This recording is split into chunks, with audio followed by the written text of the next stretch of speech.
And I know that we can come together to forge a brighter future so that places like Allentown and Bethlehem and the Lehigh Valley don't just survive, but they thrive. That's why we're here. That's what we're fighting for. And as long as I've got the privilege of being your president, I will always be there, right there with you in the thick of that fight. So thank you so much, everybody. I appreciate you. Thank you. Thank you very much. Thank you. Listen, I've got time, I think, for three questions. Whoa, whoa, whoa, whoa, whoa. All right, I'll make you first just because everybody's very excited about this young man asking a question. And we can sit down. It'll be three questions. Go ahead. Well, hold on a second. We've got microphones in there, so there you go. Go ahead. Well, hold on a second. We've got microphones in there, so there you go. Go ahead. Mr. Obama, I really appreciate how you're trying to stimulate the economy to help this country out. And I was just wondering, in El-Tricine in college, we've been studying some criminology, and I was wondering if you checked out some of the statistics about legalizing prostitution, gambling, drugs, and nonviolent crime in order to stimulate some of the economy. You know, I have to say this. Well,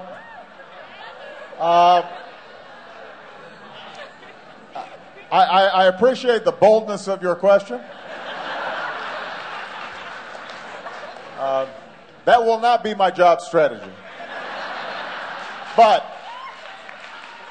let me say this: what year are you in school? This is my second year in college. Your second year. Yeah. I mean, first of all, part of what you're supposed to do in college is question conventional wisdom. And so you're doing exactly what you're supposed to be doing, which is thinking in new ways about things. The truth is that when you look at our economy,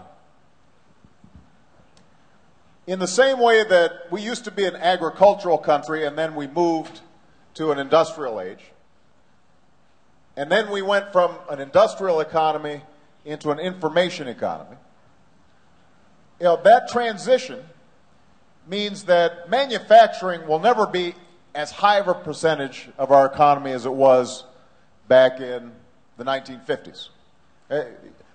It's not just because we're competing overseas. It's also that a factory that used to require 100 guys to make something, now they can do it with 10 guys because of automation and advances in technology. So there's going to be a shift in our economy, but the capacity for a state like Pennsylvania to make enormous progress on advanced manufacturing around infrastructure on the one hand and green technology on the other are still enormous. I mean, think about it. We've got about $2 trillion worth of, might even be more than that. Ed probably knows the statistics. We've got trillions of dollars of infrastructure improvements that need to be made all across the country. Roads, bridges, ports, and that's just the old infrastructure. Then we've got a whole new infrastructure that we have to build. So when we talk about, for example, the smart grid, this is not a complicated concept. We've got basically an old electricity network that leaks electricity, leaks energy all the time. It's not efficient in the ways that it should be. And if we could create a much more efficient 21st century grid, we could save huge amounts of energy, 10, 15, 20%.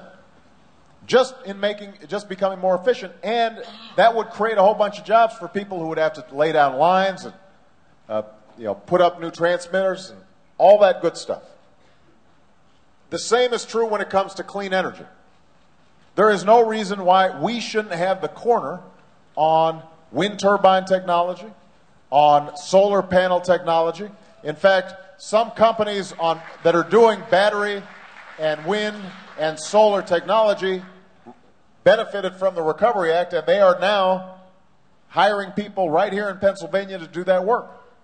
But in order for us to take advantage of this new future, we've got to make some investments now. We've got to have an infrastructure plan, and something that I've been working with the governor on is the idea of an infrastructure bank, so that instead of us just every 6 years having Congress vote to figure out what our infrastructure is and there's no real planning to it, that you had a system where we could actually leverage private sector dollars into making investments alongside the public sector, and it wasn't based on, you know, who's got the committee chairmanship, but it was based on what are the infrastructure needs that we really have in this country and prioritize them. When it comes to clean energy, this is a triple win situation. If we invest now in clean energy and we acknowledge that we've got to change how we do business for our economy, for oil independence, but also for climate change, then we can clean up our environment. We can free ourselves from dependence on foreign oil, so we're not, you know, waiting to see what somebody in the Middle East is doing before we know what's going to happen to gas prices here in the United States. And we can put people to work right now. And those jobs can't be shipped out. Those are jobs that have to be done right here in the United States of America. So